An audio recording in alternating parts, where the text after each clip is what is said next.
Guys ৰাতিপুৱা শুই উঠি ভাবিছোঁ আজি কিবা এটা বনাওঁ খাবলৈ। সদায়নো একেবোৰ বস্তুকে কিমান খাই থাকিম। আজি ভাবিছোঁ এই চেউৰি বনাম। এইটো হ'ল চেউৰি পেকেট, কালি আনি থৈছোঁ মই ছুপাৰ মাৰ্কেটৰ পৰা। আৰু এইটো হ'ল গাখীৰ, গাখীৰটো আনি থোৱা আছিলে। এতিয়া গাখীৰটো পাতি দিছোঁ আৰু চেউৰিটো দি দিম। গাখীৰটো গৰম হোৱাৰ পিছত এইটো হ'ল চেনি, তাত দি দিলোঁ মই চেউৰি আৰু চেনি। এতিয়া অলপ লৰাই দিছোঁ। বেছি বনোৱা নাই, যিহেতু মই অকলে খাম সেইটো কাৰণে বেছি বনোৱা নাই। অকলে খাবৰ কাৰণে অলপ বনাইছোঁ।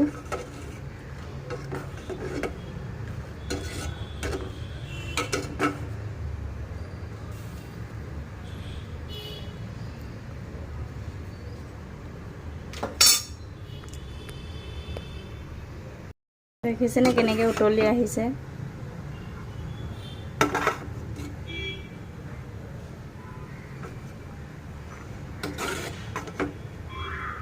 এনেকৈ মই লৰাই দিছোঁ, ভালকৈ ভিতৰতো সিজিব দিছোঁ, নহ'লে ভালকৈ ভিতৰতো সিজিব নিদিলে ভাল নালাগে খাবলৈ।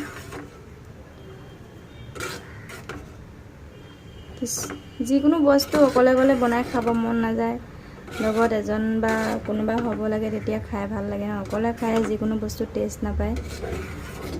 ভাবিছোঁ মানে নাখাওঁৱে নেকি, ভাতটোকে বনাওঁ নেকি। ভোকো লাগিছে যিহেতু, এইটো কাৰণে বনাই দিছোঁ। আৰু এয়া ৰেডি হৈ গ'ল, লাহেকৈ খাম আৰু এতিয়া। বহুত গৰম, অলপ ঠাণ্ডা হ'বলৈ দিছোঁ।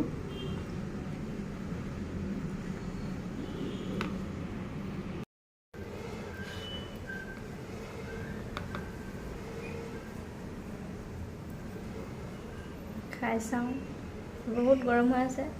কেনেকুৱানো হৈছে, খাওঁ খাওঁ লাগি আছে, সেইটো কাৰণে খাই চাওঁ বুলি ভাবিছোঁ।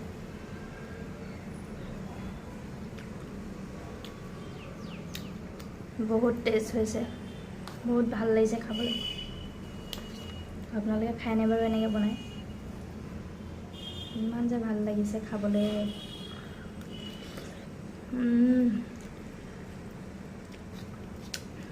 বহুত টেষ্ট লাগিছে।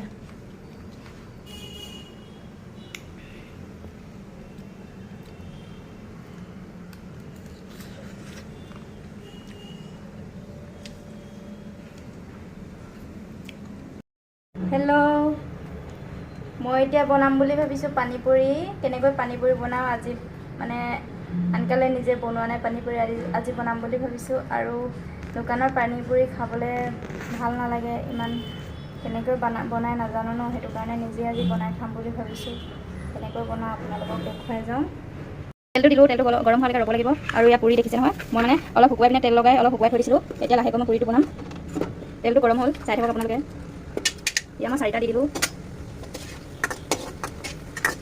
দেখিছে কেনেকৈ ফুলি আহিছে, ইমান ধুনীয়াকৈ ফুলি আহিছে। বা দেখিছে নহয়, এয়া হৈ গ'ল। আৰু দুটামান দি দিছোঁ। বহুত দিনৰ পৰা ভাবি আছিলোঁ মানে পানীপুৰিটো নিজে বনাই খাম নেকি। দোকানবিলাকত বিচাৰিয়ে নাপাওঁ। আজি বিচাৰি পাই পিনে বনাই খাওঁ বুলি ভাবিছোঁ। ইমান ধুনীয়া হৈ আছে, দেখিছেনে?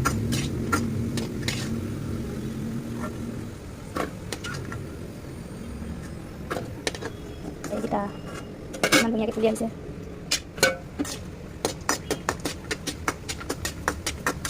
আজি আমনি লগাকৈ খাম।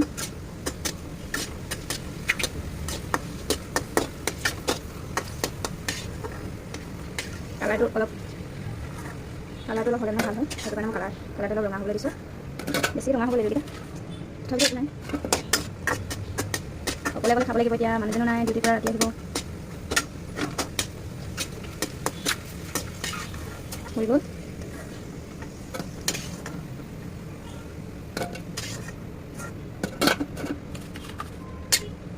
ঘৰত বনাই খোৱা টেষ্টিটোৱে বহুত বেলেগ, অকণমান কষ্ট হয়।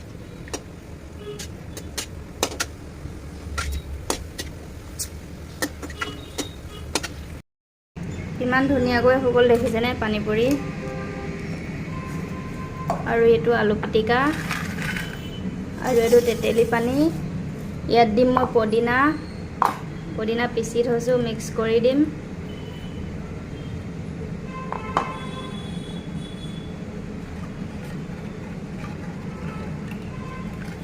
চব দিয়া নাই, বহুত ডাঠ হৈ যাব দেখি, অলপ দিছোঁ।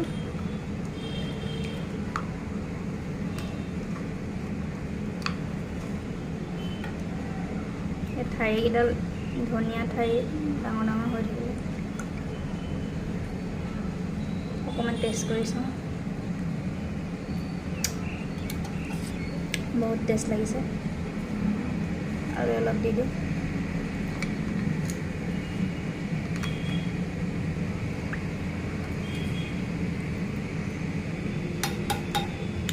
এতিয়া এটা খাই চাম মই কেনেকুৱা হৈছে।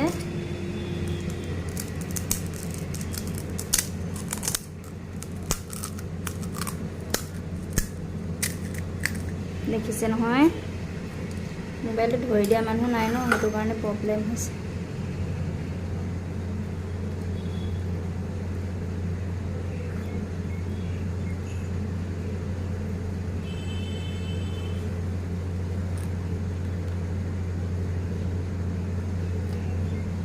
আলু পিটিকা ভৰালো।